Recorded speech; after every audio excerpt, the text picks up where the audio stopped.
Sejam bem-vindos ao programa A Entrevista. Hoje tenho aqui ao meu lado Inide Menezes, que é candidata à presidência da Juventude Popular. Olá, Inide. Olá. Começamos por falar aqui nesta candidatura e começo por lhe perguntar como é que abraçou a política e como é que chegou à Juventude Popular. Antes de mais, agradecer ao convite ao Novo Canal por me estarem a receber a mim e à candidatura que eu represento, que é o Motivo é Portugal. Bem, eu iniciei a minha vida política aos 15 anos, obviamente na Juventude Popular. Foi a fase da vida em que comecei a ter interesse por aquilo que eram os assuntos que me rodeavam. E a verdade é que para mim política são pessoas, política é a ação que nós conseguimos, o impacto que temos na vida das pessoas e o impacto que temos no nosso país. Portanto, foi quase como uma obrigação, uma responsabilidade cívica que me trouxe à política e tinha que ser na Juventude Popular, tinha que ser no CDS, que é a minha casa política, é o projeto com o qual eu me identifico para o país e que eu acho que realmente pode impactar. É uma fase de progressão. Portanto, eu entrei aos 15 anos como militante base, iniciei a minha primeira conselhia em Santa Marta de Penaguião, eu sou do interior do país, de Vila Real. Iniciei aos 15, assim continuei até aos meus 19 anos, em que me candidatei pela primeira vez à Assembleia Municipal e, por sua vez, também àquilo que é a Nacional da Juventude Popular como adjunta Norte. Portanto, esse foi o meu percurso. Eu comecei sou do norte do país, do interior, iniciei com a Secretaria-Geral, neste caso o norte de Portugal, e hoje em dia sou adjunta nacional. Portanto, foi assim um bocadinho que eu iniciei o meu percurso e foi mesmo que me atraiu esta responsabilidade, este contributo àquilo que é o nosso país, porque ninguém faz política que não seja por Portugal, portanto, foi um bocadinho por aí. E essa política é o que a leva a candidatar-se a presidente da Juventude Popular. O que é que tem para mostrar de diferente? Bem, o que me levou a candidatar à presidência da Juventude Popular, eu sou muito honesta, foi um processo. Nós, quando entramos em qualquer, e penso que isto também, qualquer juventude partidária, qualquer projeto, quando o integramos de corpo e alma, e depois é o que vai acontecendo no percurso que nos leva a determinadas decisões. Portanto, o que me leva a candidatar é que eu reuni um conjunto de pessoas, uma equipa na qual tenho total confiança, que vai fazer a diferença não só naquilo que é a estrutura da JP, mas também no país. Nós trazemos diferente uma visão, uma nova roupagem, uma nova forma de fazer política. Não quero ser assim aqui um bocadinho ambígua, um bocadinho, como é que eu ia te explicar? Ser moderada e, claro que sim, mas acho mesmo que a minha equipa faz a diferença. A minha equipa é as bases, isto é um projeto das bases, com as bases e para as bases.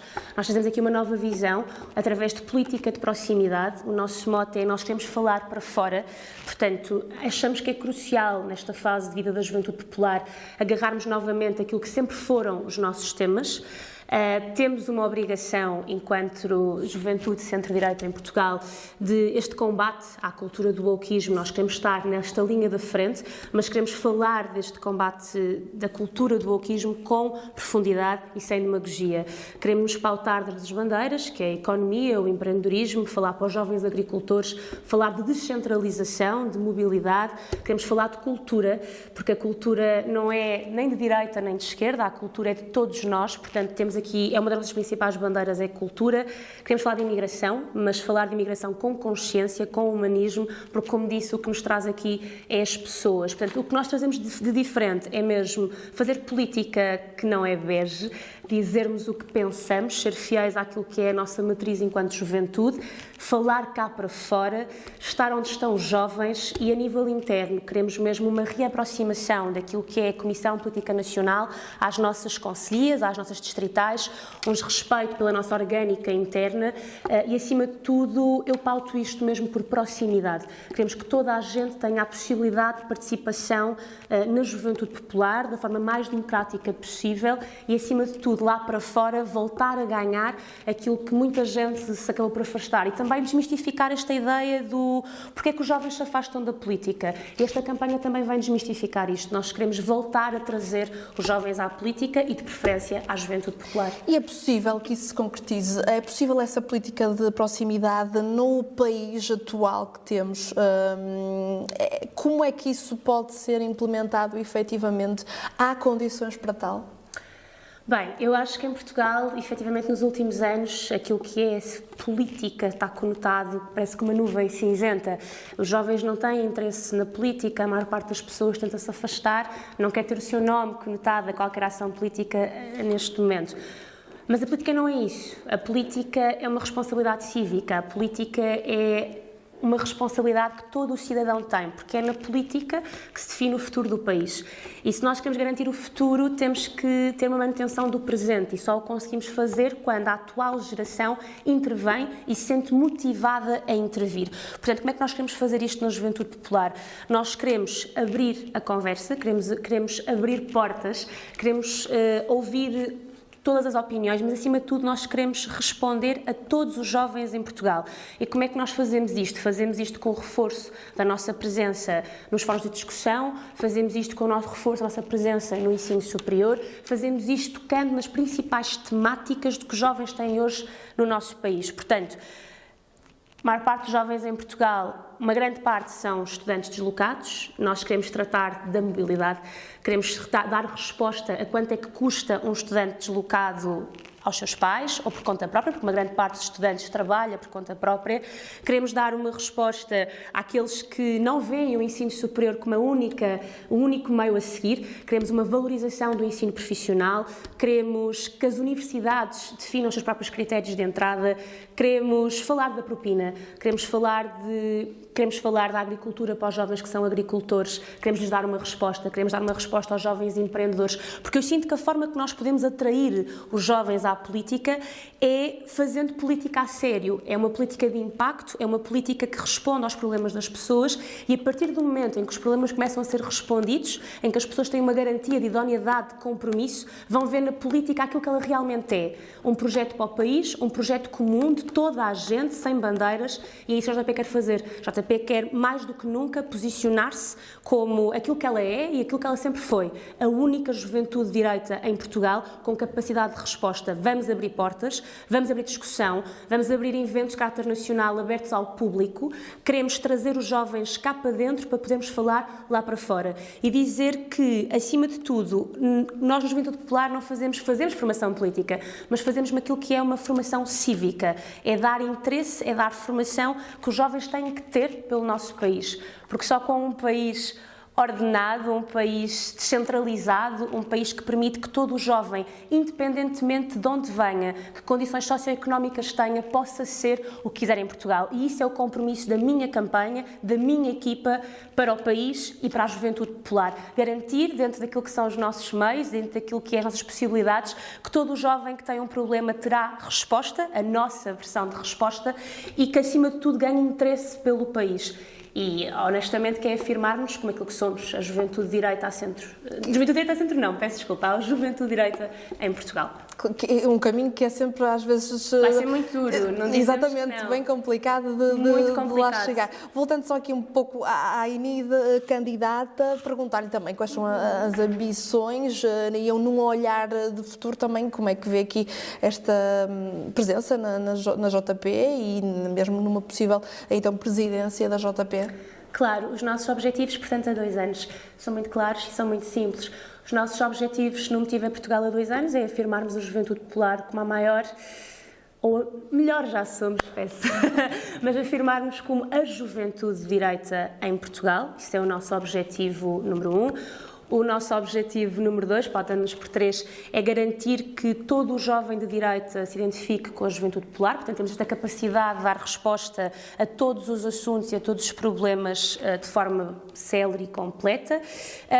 E, acima de tudo, o número 3 é que nós estamos numa situação, como sabe, política em Portugal, em que houve aqui uma proliferação de partidos à direita, e a Juventude Popular agora tem mais do que nunca uma necessidade de se afirmar.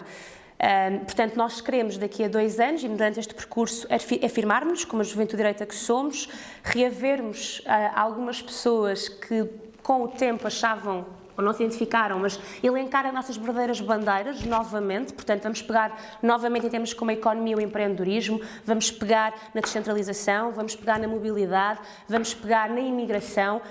Portanto, não vamos fugir a temas sensíveis, porque a verdade é que às vezes se foge a temas porque são polémicos, mas nós não podemos deixar de os ter, porque não podemos perder a relevância dos temas por serem polémicos. Portanto, vamos garantir aqui, na fase número 3, que vamos fazer política sempre idónea com aquilo que são os nossos valores, tudo aquilo que necessitar de resposta, independentemente daquilo que é polémico ou não. Portanto, os nossos 3 objetivos passam-se muito por isto. Afirmar como juventude de direita, que sei que vamos conseguir, portanto, sei que é um objetivo que vai ser concretizado e materializado, é esta abrir portas lá para fora, esta capacidade de fazer política de forma idónea e sem medo de represálias, e é não ter medo de falar de temas sensíveis, porque esses temas são sensíveis por alguma razão e nós temos uma responsabilidade de lhes dar resposta. E com isto chegamos àquilo que é o nosso intuito como juventude: atrair pessoas, atrair, responder, atrair, crescer e afirmar a juventude popular.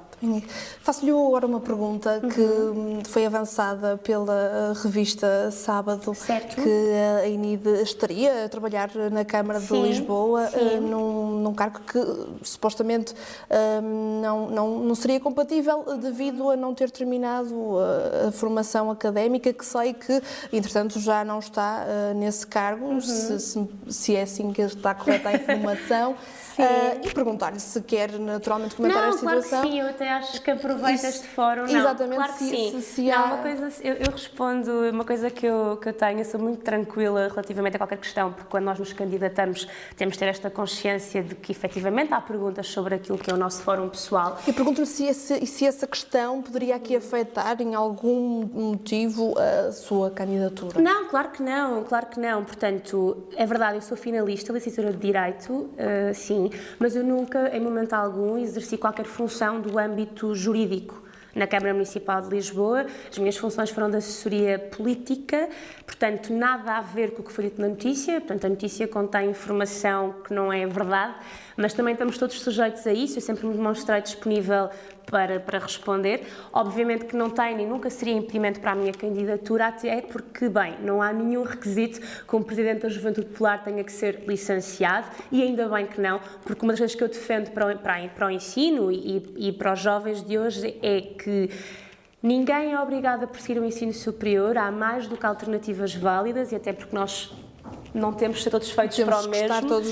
E claro que não é uma das características obrigatórias. Eu acho que uma característica obrigatória é visão, é liderança, é capacidade de agregação, é defesa daquilo que são os nossos valores, é uma estratégia lá para fora, é uma garantia cá dentro, e são condições que a minha equipa me reconheceu, e por isso eu claramente que nunca seria uma condicionante. Muito bem. Falamos agora também de temas que marcam aqui um bocadinho a atualidade do país. Também é importante termos essa visão sobre elas. Começo por lhe perguntar, o atual governo, na visão da INID, está a trabalhar bem, não está, apesar de ser ainda recente? Não, eu acho que o atual governo está a fazer um trabalho excepcional. Acho que a Aliança Democrática tem sempre excelentes resultados quando chega à governação do país, e está a ter um excelente resultado. O nosso Primeiro-Ministro está a fazer um trabalho formidável, e aproveito aqui para dizer também que o Ministro da Defesa, como é óbvio, o Presidente Nuno Melo, está a fazer também um trabalho. Há claramente um Ministro da Defesa, um Ministério da Defesa antes de Nuno Melo e um Ministério da Defesa com Nuno Melo. Acho que as diferenças são claras, é inequívoco o trabalho que está a ser feito. Portanto, acho que é a primeira vez um governo que não tem um orçamento de Estado a aumentar impostos. Portanto, acho que por aí temos aqui uma grande premissa daquilo que serão os próximos anos da governação da Aliança Democrática. A sua candidatura também assenta aqui muito na cultura, mundo rural, economia, emprego e ensino. Certo. Pergunto, na área da saúde, que é um tema muito fraturante no nosso país, que há sempre muitas situações claro que polémicas sim. para gerir. Como é que vê, como é que avalia a situação atual na área da saúde em Portugal? Bem, a verdade é que a nossa saúde está claramente a passar por um momento complicado, e temos de ter consciência que temos uma pandemia não assim há tanto tempo, e verificamos que o Sistema Nacional de Saúde não estava preparado para a pandemia que nos aconteceu. Acho que foi uma das fases mais difíceis do SNS. Por isso é que nós, na Juventude Popular, sempre tivemos a visão de que quando o público não consegue responder, o privado, se tiver possibilidade, estas parcerias público-privadas têm que acontecer, porque nós acreditamos, como lhe disse ao início, que a política é sobre pessoas e para as pessoas, e a única condicionante que nunca pode acontecer é a pessoa ficar sem tratamento, sem resposta.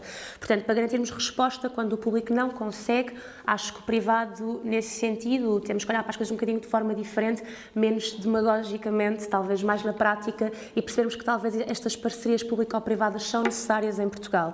O ponto atual da saúde, sabemos que está numa fase bastante complicada.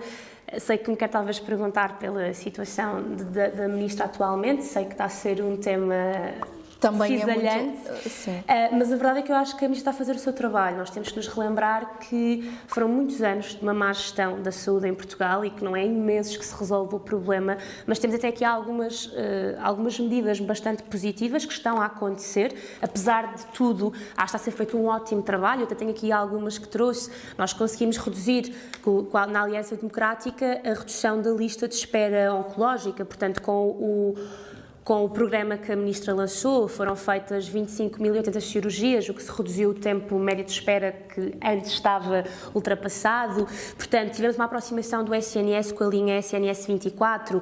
Eles atenderam cerca de 51.000 chamadas, mais ou menos, e agendaram 7.000 e tal cirurgias. Portanto, temos aqui uma aproximação do utente à linha do SNS. Portanto, temos também aqui na linha do apoio à grávida. Portanto, eu sinto que houve um conjunto de medidas que este Ministério da Saúde já está a fazer, que estão em execução, que estão a ter um impacto positivo naquilo que é a saúde em Portugal, mas há claramente um grande trabalho para ser feito pela frente, mas acredito que esta Ministra o vai fazer. Muitas lacunas, nomeadamente no que toca aos médicos e às suas fixações, quer nos hospitais, nos centros de saúde. Claro. Isso é um fator. Falou no setor privado e uma parceria público-privada. Isso é possível no nosso país? Eu acho que é possível, eu acho que temos é que querer fazer. Eu acho que quase tudo é possível, ou seja, eu sinto que o motivo principal para qualquer governo em Portugal ou para qualquer partido político em Portugal tem que ser a vida com dignidade da pessoa. Portanto, se nós trabalhamos num Estado de Direito Social que quer garantir os meios necessários para que todo o cidadão que paga impostos e que faz parte da nossa vida, daquilo que é a nossa vida social, da nossa forma de vida, acho que o foco principal tem que ser a garantia de resposta às pessoas. E quando efetivamente o público não consegue responder, independentemente do porquê, quando não há resposta, tem que haver uma intervenção de quem consiga dar. E a verdade é que e principalmente na questão da pandemia, verificou-se que talvez uma parceria pública ou privada teria colmatado as falhas que houve na altura, mas bem, já passou, espero que se tenha aprendido com a história, mas sinto que é possível, claro que é possível, temos é que olhar para tudo com muito detalhe. Eu sou uma grande defensora do Sistema Nacional de Saúde, acho que é uma das grandes vitórias da democracia em Portugal, acho que tem que ser prezado, tem que ser bem tratado, tem que ser bem gerido, é uma das grandes valias de ser português, é sabermos que nascemos num país em que temos educação para todos, saúde para todos, e não podemos nunca deixar de lutar pelo acesso a estes valores que nos são tão queridos e que são tão dignos. Portanto, temos que lutar pelo SNS, mas temos que ter a consciência de que quando ele não consegue responder, a pessoa é que não pode ficar com resposta. Mas para finalizar, eu acho que é possível.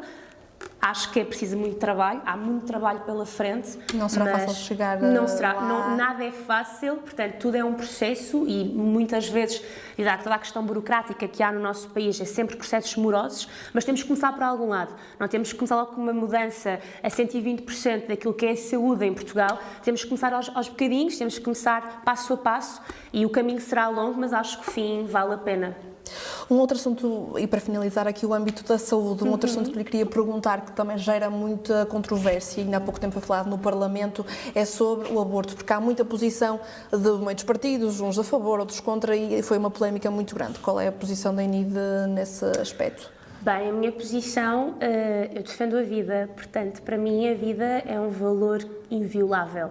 Portanto, é também a posição da Juventude Popular, nós vamos sempre defender a vida, mas também aproveitar para dizer o seguinte: a mim não me faz grande sentido que se fale na nossa Casa da Democracia, que é a Assembleia da República, da interrupção voluntária da gravidez. Eu sinto que temos um referendo, tem que ser respeitado. O foco da questão é que nós temos todos que nos debruçar e que todos os partidos têm que ser chamados à discussão é a vida, é falar de medidas pró-natalidade e é falar de uma coisa muito importante que muitos poucos partidos falam, mas que é uma das bandeiras da Juventude Popular, é uma das bandeiras da minha candidatura, que é ser-se mãe em Portugal. E nós temos é que garantir que toda a mulher que quer ser mãe tenha as condições para o ser, que toda a mulher que quer ser... Porque, repara uma coisa, ser-se mulher não é condição nenhuma. Isso é uma coisa que quero deixar aqui bem assente na minha candidatura. Eu sou mulher, estou-me a candidatar, ser mulher não é nenhuma condição. Por isso é que eu sou completamente contra as cotas, assim como a juventude da qual eu sou militante. Nós não achamos que seja pelas cotas que as mulheres chegam a cargos de decisão ou de chefia. Nós consideramos que qualquer pessoa chega a cargos de chefia e de decisão pela meritocracia. Portanto, ser-se mulher não é condição. E como não é condição, nenhuma mulher tem que ficar em condições menos favoráveis no seu trabalho porque quer ser mãe. Nenhuma mulher tem que condicionar o ser-se mãe por questões laborais, por questões económicas, por questões sociais ou porque o Estado não responde. Portanto, para mim, a principal discussão aqui não é a interrupção voluntária da gravidez. A minha grande questão é eu quero garantir e quero apresentar medidas como já apresentei na minha página, no nosso site e que vamos apresentar em congresso em fevereiro. São medidas concretas para garantir que toda a mulher em Portugal que quer ser mãe... Podem ser essas? Claro que sim. Portanto, nós queremos garantir que haja um alargamento da licença de parentalidade, portanto, queremos garantir que há um vencimento a 100%. Quando há uma licença tem que ser paga no seu total, portanto, a sua íntegra, 100%. Queremos garantir um apoio a partir da 13ª semana de gestação a toda a mulher grávida, começar a receber um abono do Estado, porque a verdade é que a partir dos, portanto, 3 meses e uma semana, 3 meses, há um conjunto de consultas, um conjunto de apoios que tem que ser tido tanto à mulher como ao bebê, e nós temos que garantir que o Estado dá este incentivo, dá este apoio à mulher grávida. Queremos reforçar o apoio psicológico da linha do SNS, queremos reforçar o apoio psicológico à mulher grávida durante a gravidez e pós-parto, porque a verdade é que os números demonstram que a maior parte das mulheres apanham depressões pós-parto, ninguém apanha uma depressão, mas geram depressões pós-parto e é necessário este acompanhamento à mulher grávida durante o processo da gravidez e após o processo da gravidez. Queremos um incentivo à natalidade e queremos a garantia, queremos criar parcerias com as empresas. O diálogo tem que ser aberto e nós temos que ter uma garantia que nenhuma mulher em Portugal é prejudicada no seu trabalho laboral pelo facto de querer ser mãe. Isto tem que ser um direito. Portanto, a verdade são essas medidas. Nós queremos um abono à 13ª semana de gestação, queremos um reforço da linha de apoio psicológico, queremos a toda a mulher durante antes e queremos acrescentar o pós-gravidez. Queremos que todas as consultas, algumas já estão em vigor, consultas de pré-natalidade, dos primeiros meses da vida do bebê, também sejam todas 100% pagas pela questão do Estado. E queremos o alargamento da licença de parentalidade, não só para a mulher, mas também para o homem. Porque um homem que é pai, não é verdade, tem que ter também o direito do seu vencimento ser 100% pago. Portanto, queremos o alargamento tanto para a mulher como para o homem, sem distinção. Isso será possível implementar no nosso país, sendo que nesse aspecto precisamente ainda há muito um pensamento se calhar antigo, diria assim? É assim, esta nova geração, que é a geração que eu quero representar e da qual eu venho, acho que já evoluiu um bocadinho nesse preconceito e a verdade é que a sociedade é isto. Eu acredito muito no conservadorismo porque nós mantemos aquilo que é bom e evoluímos naquilo que não é assim tão bom. E aquilo que é muito bom e que tem que ser defendido é a família. A família é a base essencial de qualquer sociedade, é a célula fundamental.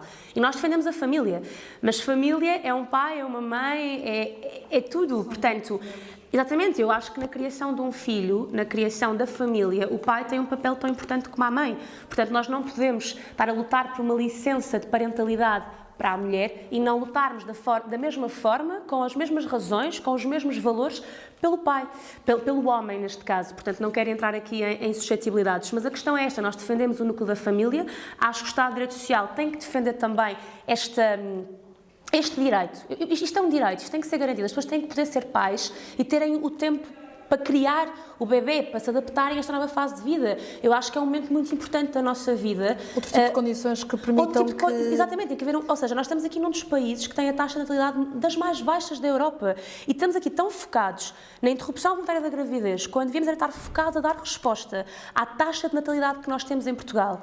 Nós temos é que incentivar as pessoas. Eu percebo porque é que a maior parte das pessoas hoje em dia em Portugal não quer ser mãe, porque não tem as condições para o ser. E é normal este pensamento de consciência, que quando trazemos alguém ao mundo, lhe queremos dar as melhores condições para que essa pessoa seja 1000 vezes melhor do que nós e tenha 1000 vezes uma vida melhor.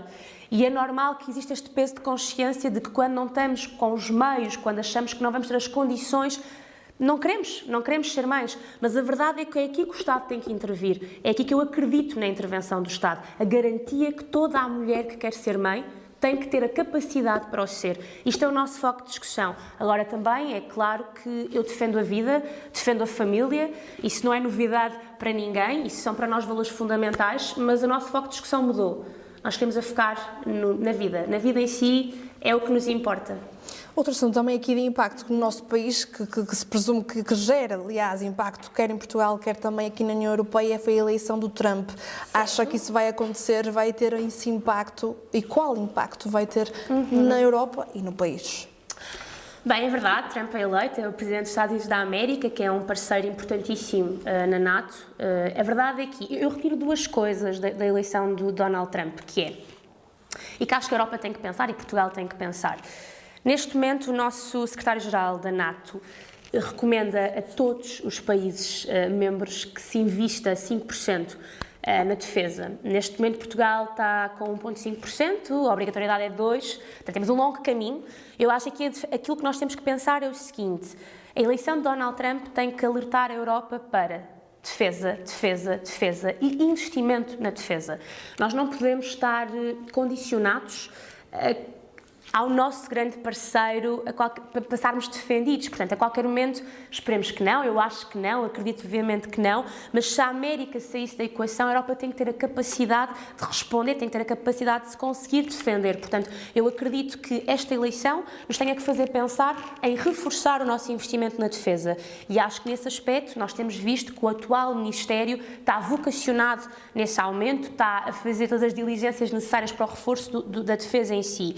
E a outra parte que eu acho que temos que pensar é que a direita em Portugal e a direita na Europa, o centro-direita, tem que novamente assumir a dianteira nesta linha de frente esta cultura do wokeismo, porque a verdade é que isso foi um grande fator para que Donald Trump ganhasse os Estados Unidos da América. Ele parece ter uma resposta para esta cultura do wokeismo, talvez muito demagógica, talvez muito pouco fundamentada. Eu acho é que nós na Europa temos com moderação, fundamentação, mas também assumir aquilo que é o nosso papel natural na política, estarmos na linha da frente contra esta cultura do wokeismo, e acho que isto também está a acontecer neste momento em Portugal, num caso concreto, por isso é que vemos determinados partidos a crescer e outros a sair de cena. Isto acontece por esta falta de intervenção naquilo que para mim é a grande luta no século XXI. É uma luta social e que tem que ser, e por mim será, liderada pela juventude popular.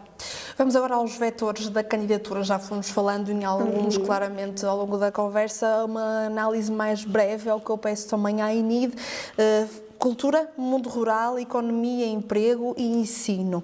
Eu começo, se calhar, aqui pelo ensino. Por exemplo, falam que uma escola que prepara os estudantes para uma sociedade e um mercado de trabalho dinâmicos. Eu pergunto, o que é que está a falhar no ensino português? Não é necessário, se calhar, capacitar primeiro o ensino e quem ensina e depois conseguir olhar para os jovens? Certo. Eu acho que o ensino em Portugal efetivamente está a precisar de um novo paradigma. Nós continuamos a ter os melhores ensinos do mundo e isso é uma grande bandeira para o nosso país, do qual nós temos todos muito orgulho. Os nossos licenciados, os nossos recém-formados são muito bem formados. Agora, acho que temos que mudar aqui um bocadinho o paradigma da coisa. Eu acho que no ensino secundário nós efetivamente temos há muito tempo aquela condicionante que o jovem aos 15 anos tem que escolher se estuda humanidades, ciências ou penso que economia ou artes. Portanto, acho que é numa fase muito jovem da vida de um jovem que tem que se decidir algo que vai condicionar tanto o seu futuro. Acho que nós temos que olhar para as pessoas não só com base naquilo que são as suas notas, as cadeiras que estão a estudar, mas também todas as suas valências, porque senão estamos a criar jovens formados entre quatro paredes, e o mundo não são quatro paredes. Há um conjunto de valências que cada pessoa tem, que as caracteriza, que fazem dela um indivíduo próprio, que são importantíssimas para o decorrer de determinadas funções. E acho que o nosso ensino tem que abrir horizontes nesta importância destas valências, tem que as incentivar, e também temos de tocar em temáticas como literacia financeira, é importantíssima, e não é só importantíssima no ensino superior ou no ensino profissional ou quando se tem o primeiro emprego, é importantíssima desde os seus 15 anos. É necessário que todo o jovem tenha literacia financeira, perceba o que é que são os seus contributos ao país, o que é que ele ambiciona ter ou ser. É necessário uma literacia cultural, que não é falada, uma literacia cultural no âmbito de Portugalidade, identidade, o que é que nós somos, o que é que nós já fomos, o que é que nós poderemos vir a ser enquanto país. Portanto, eu acho que falta um bocadinho teórico, não tão fechado, não tão condicionado, e permitir que se avaliem outras valências do jovem. Nós conseguimos chegar a essas valências que defende para melhorar o ensino, claramente, mas com os professores com tantas queixas para ter condições de trabalho. Claro, eu acho que temos um problema no ensino em Portugal, como temos em tantas outras áreas, é uma realidade. Acho que foram muitos anos de má gestão de várias áreas no país. Portanto, o ensino foi das mais prejudicadas. A verdade é que os professores, temos falta de professores em Portugal. Eu acho que é urgente criarmos incentivo ao seguimento desta profissão, que é uma profissão muito nobre.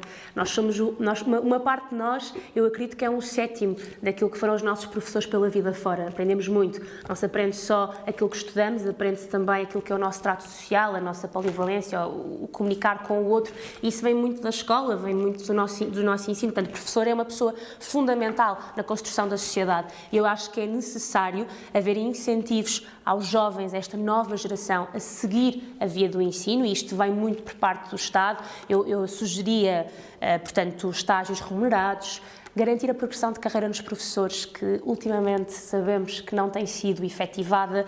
Sei que recentemente o atual governo foi buscar os professores reformados para voltarem ao ensino, e isto demonstra duas coisas muito preocupantes: que temos falta de professores e que a nova geração não está a perseguir esta via. Portanto, é fundamental nós darmos incentivos para isto voltar a ser uma profissão em que as pessoas saibam que vão ter progressão de carreira, que vão ter condições de trabalho, que há um futuro digno, porque a verdade é que requer muito trabalho e depois não há recompensa, não há parte recompensatória.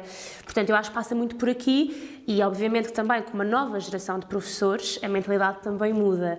Nós temos de ter esta consciência que uma grande parte dos professores atualmente em Portugal, e agora com este reforço por parte do Governo, vem de uma geração totalmente diferente. Portanto, é mesmo necessário novo sangue no ensino, novo sangue na visão para a educação em Portugal, porque nós temos que evoluir consoante o resto da Europa e o resto do mundo. Nós não podemos viver fechados em nós mesmos, centralizados em Portugal. Temos que adaptar os nossos jovens para o mundo atual, e isso só é possível se nos adaptarmos, como fez a América há uns anos atrás, nesta avaliação de entradas livres nas universidades, considerando outras valências pessoais e não tão teóricas, que acontece nos Estados Unidos da América, que acontece em algumas universidades europeias, e que nós em Portugal ainda hoje não vale grande coisa. Portanto, é necessário adaptarmos um bocadinho também à nossa realidade do que é o nosso país. Sim. Eu agora passo-lhe só para a economia e emprego, também brevemente, sim, o último ponto que queria tocar de uma forma mais breve, que falam na valorização do talento e também da retenção. Talento em Portugal. Exatamente. Claro que sim. Aliás, aliado ao que estaríamos a falar ainda agora.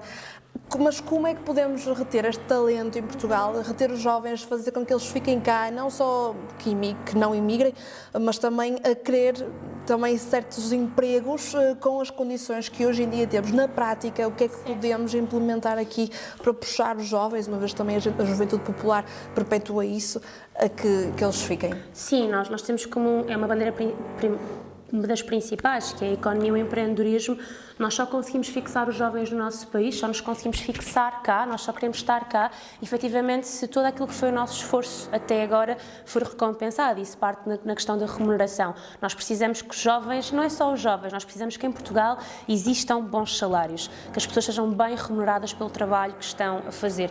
Isto só é possível também com, portanto, nós propomos na nossa moção um estatuto fiscal próprio, porque nós aliamos isto a três coisas. Portanto, nós aliamos a economia e o empreendedorismo, a fixação dos jovens à descentralização. E aquilo que nós apresentamos é simples. Um estatuto fiscal próprio para o interior do país, em que as empresas tenham benefícios fiscais para se fixarem no interior, com incentivos, que depois mais detalhadamente na nossa MEC, para também não ocupar aqui o tempo, permite o seguinte, é o incentivo à contratação jovem, portanto, a empresa ter um benefício fiscal pela contratação jovem, e por isto vão para o interior do país, portanto faz parte do nosso pacote de medidas. É possível que isso aconteça, que acha que as empresas vão querer aceitar isso, querer essa medida de haver esse apoio aos jovens? Eu acho que as empresas querem reter talento. Eu acredito que toda a empresa em Portugal, e mesmo aquelas que não são portuguesas, mas que têm sucursais cá, queiram reter o talento, o jovem talento. Nós somos o futuro do país. Desengane-se quem acha que não é esta a geração, que não é o amanhã, nós somos o amanhã do país. Portanto, eu acho que é crucial nós fixarmos os jovens em Portugal, porque nós não podemos estar a formar jovens e depois os nossos jovens irem para fora e nós ficarmos a importar, entre aspas, mão de obra menos qualificada, outro talento. Portanto, nós temos que fixar jovens e só os conseguimos fazer com melhores salários. É necessário as empresas conseguirem pagar melhores salários em Portugal. Como é que conseguem pagar melhores salários em Portugal? As empresas têm que ter benefícios fiscais. Nós somos das juventudes que defende de forma inequívoca a redução do IRC, portanto, na minha proposta está já em 2026 reduzir-se 2% para as PMEs, nós queremos uma redução, nós acreditamos que a atual redução não é suficiente, o IRC tem que ser reduzido substancialmente, mas acreditamos também que no interior do país tem que haver um estatuto muito próprio, porque a verdade é que nós temos uma grande fixação de empresas entre Porto de Lisboa e Portugal, não é só Porto de Lisboa. Portugal descentralizar um pouco, continua Portugal a falhar nisso. Sim, nós estamos a falhar de forma gravíssima naquilo que é o processo de descentralização. Nós não temos empresas, a maior parte do tecido de microempresas em Portugal, das PMEs. Pronto, eu pensando aqui um ponto que é, nós neste momento em Portugal temos três questões muito importantes a nível da economia, que é a esquerda diz sempre que não é necessária a redução do IRC, porque a maior parte das empresas em Portugal não paga o imposto. Isto é mentira. A maior parte das empresas em Portugal e a maior parte do tecido empresarial em Portugal é constituído por pequenas empresas, microempresas. E elas não são taxadas no IRC porque não têm capacidade para lucrar ao ponto de serem taxadas. Ou seja, o nosso foco não tem que ser que há uma isenção de uma grande parte das empresas. O nosso foco tem que ser, a maior parte das microempresas em Portugal não conseguem faturar ao ponto de pagarem IRC. Portanto, redução. E como não têm capacidade de lucrar, não têm capacidade de pagar bons salários, sem ser as multinacionais que realmente são as que pagam os melhores salários em Portugal. É uma realidade. E para isto nós queremos um regime próprio, para elas terem este benefício fiscal e com este benefício, por cada jovem que seja contratado, existe um benefício fiscal e este incentivo à contratação jovem e este incentivo à progressão de carreira, que este governo teve muitíssimo bem com a questão do IRS jovem. Portanto, nós defendemos peço desculpa, está um barulho horrível e eu não consigo falar porque estou a ouvir lá fora. Que se defende essa redução? Nós defendemos a redução do IRC sempre, mas paralelamente a isto defendemos também as questões da segurança social, quanto é que custa um empregado a cada empresa, porque a verdade é que em Portugal não há bons salários ou há muito poucos bons salários, pagam mal. Porquê? Porque cada funcionário à empresa custa quase o dobro, por cada aumento que a empresa faz a um funcionário vai-lhe custar quase o dobro do que a empresa paga em impostos ao Estado. E aquilo que nós defendemos é muito claro.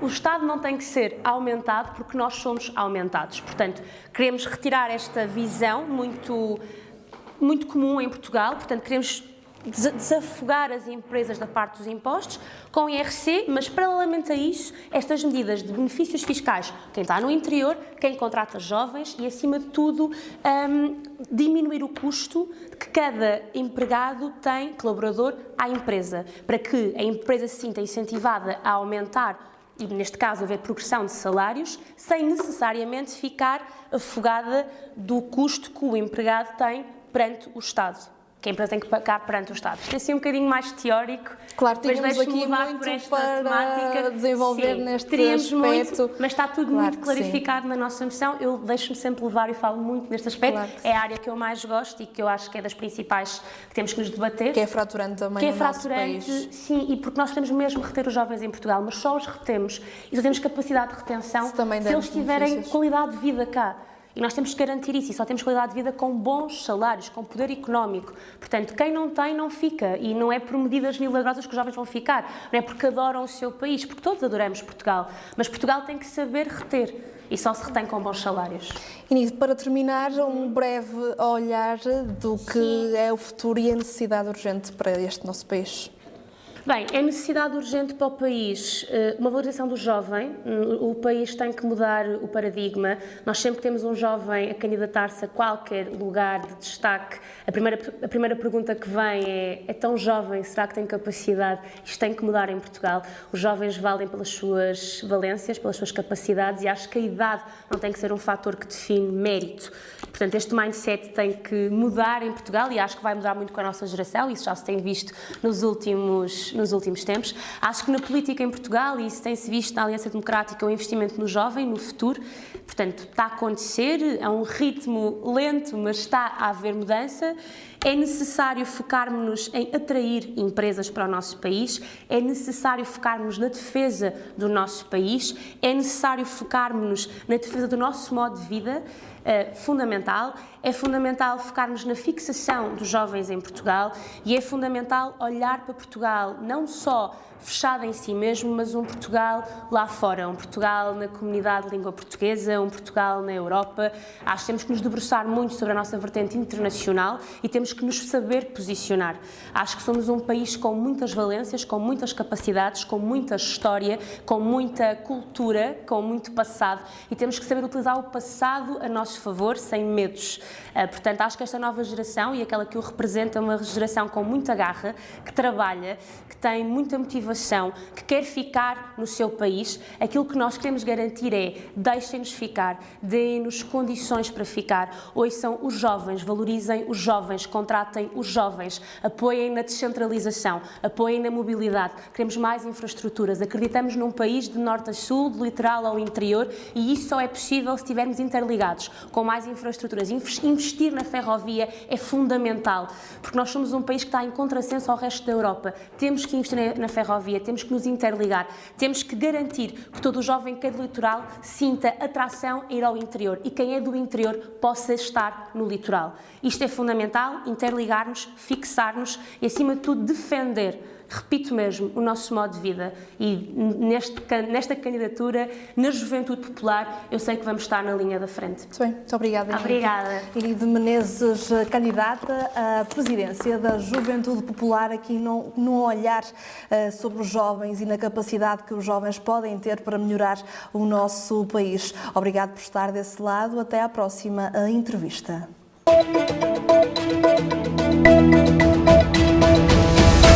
Este programa tem o apoio de